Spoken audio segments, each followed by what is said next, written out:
पण मग डोनरचं काय म्हणजे त्यांचे एफर्ट्स ना कसं एक्नॉलेज केलं जातं असं काही तुमचा काय अनुभव आहे याच्या बाबतीत? एक्नॉलेज कसं केलं जातं म्हणजे खरं सांगायचं तर असं आहे की मनापासून सांगायचं झालं तर ज्यावेळेला कुठलाही डोनर हे प्लेटलेट डोनर असून दे, ब्लड डोनर असून दे, कोणी कशाही कुठल्याही बाबतीतला, तर ज्यावेळेला हे अशी एखादी काही गोष्ट करत असतो ना, तेव्हा तो अशा काही गोष्टींची अपेक्षाही करत नसतो किंवा त्याच्या डोक्यात हा विचारही नसतो की आपलं एफर्ट्स असतील किंवा आपलं जे काही हे आहे ते एक्नॉलेज केलं जाईल म्हणून. आणि दुसरी गोष्ट अशी की पूर्वी पेड डोनर म्हणजे आता मला असं वाटतं पेड डोनर हा कन्सेप्टच शिल्लक राहिलेला नाही. म्हणजे फार पूर्वी म्हणजे मे बी 2000च्या सालाच्या आसपास कुठेतरी तो कायदा आलाय आणि त्याच्यानंतर ते बंदच झालेलं आहे. म्हणजे त्याच्या आधी पेड डोनर ऑफिशियली अलाउड होतं की नाही हे मला माहिती नाही, पण तो कायदा कुठेतरी त्या दरम्यान आला आणि त्याच्यानंतर पेड डोनर हा कन्सेप्टच कम्प्लिटली आता बंद झालाय. नाही म्हणाला डोनरला त्यांना सर्टिफिकेट बऱ्याच ठिकाणी सर्टिफिकेट देतात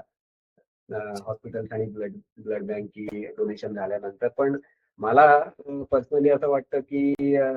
जेव्हा आपल्याला कळतं की आपल्या प्लेटलेट डोनेशनमुळे समोरच्या पेशंटला काय फायदा झाला किंवा त्याला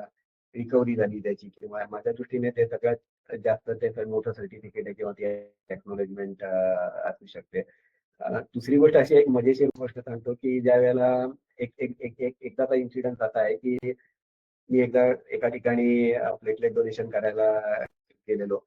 आणि माझ्याच बरोबर एक जण अजून एक प्लेटलेट डोनेशन करायला एक व्यक्ती आलेली होती आणि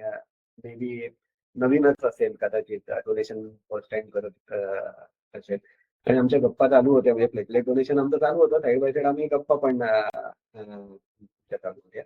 तर त्यावेळेला जेव्हा त्यांना कळलं की मी एक चार्टर्ड अकाउंटंट आहे आणि प्रॅक्टिसिंग चार्टर्ड अकाउंटंट आहे, तर त्यावेळेला त्यांनी मला अगदी सहजपणे म्हणजे काही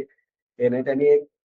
क्युरिओसिटी, आउट ऑफ क्युरिओसिटी असं आपण म्हणून त्यांनी एक प्रश्न विचारला, काय हो की आपण बऱ्याच वेळेला डोनेशन वगैरे दिलं की आपल्याला ते इन्कम टॅक्स मध्ये एटीजी मध्ये वगैरे ते डिडक्शन मिळतं किंवा सवलत मिळते ना, तशी हे प्लेटलेट डोनेशन मध्ये सुद्धा आपल्याला सवलत मिळते म्हणून तुम्ही हे करता का? तर पहिल्यांदा मला तो प्रश्न ऐकल्यानंतर थोडीशी मजा वाटली. पण नंतर जेव्हा मी खरंच त्याच्यावरती विचार केला की का नाही, म्हणजे असं काही आपण खरंच आपण म्हणण्यापेक्षा गव्हर्नमेंट म्हणा, सरकार म्हणा, असं काही करू शकते का की जेणेकरून आपल्याला जे काही आता शॉर्टेज आहे किंवा आपल्याला जे काही आपल्याला आपण असं म्हणून मोटिवेशन द्यायचंय, तर हे अशा प्रकारच्या काही याने आपण थोडंसं प्रोत्साहन देऊ शकू का, असा एक प्रश्न डोक्यात मात्र